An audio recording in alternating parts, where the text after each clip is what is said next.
கதர் சட்டையாலும் காக்கி சட்டையிலும் அப்படி ஒரு அழகனை இந்த தமிழ்நாடு இதுக்கு முன்னாடி பார்த்துருக்கா. நல்லா யோசிச்சு பாருங்க. நீ கதர் சட்டையில் போட்டு வந்த அந்த அழகு அப்படி பார்க்கறதுக்கு கண்ணு பத்தாது.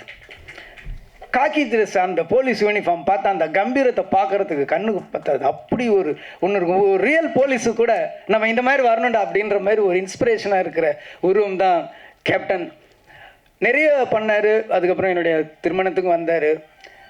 ஏன் அப்படி சும்மா மொட்டை பையனாகவே சுற்றிட்டு இருக்க, முதல்ல கல்யாணத்தை முடி, உடனே குழந்தை பெற்றுருன்னு சொல்லி எந்த ஹீரோ அப்படி சொல்லுவாங்க? யோசிச்சு பாருங்க. படம் நடித்தா அதுக்கப்புறம் நம்பரை டெலிட் பண்ணி அடுத்த படம் ஹிட்டு திருப்பி ஒர்க் பண்ணால் தான் திருப்பி நம்பரே சேவ் பண்ணுறேன். இந்த உலகத்தில் அவன் என்ன பண்ணுறான் என்ன பண்ணுற இப்படின்னு வந்து என் கல்யாணத்து வரைக்கும் வந்து சிரமம், எவ்வளோ சிரமம். இங்கேருந்து இங்கே செங்கல்பட்டு தாண்டும் போதிலேருந்தே வண்டி டிராஃபிக் ஜாக ஆரம்பிச்சிருச்சு. கிட்டத்தட்ட ஒரு 7,000 8,000 வெஹிக்கிள்ஸ் எல்லாமே தொண்டர்கள் தான். அன்றைக்கி வரலாறு காணாத கூட்டம்னா எனக்காக கிடையாது, கேப்டனுக்காக. அந்த ஸ்டேஜில் அவ்வளோ கூட்டத்தில் நாங்கள் 2 பேரும் இப்படி முண்டிகிட்டு இருந்தோம். அவ்வளோ ஒரு வரலாற்று சிறப்புமிக்க ஒரு திருமணமாக என்னுடைய திருமணத்தை மாற்றின ஒரு கேப்டன் அவர்கள் ஒரு அற்புதமான மனிதர்.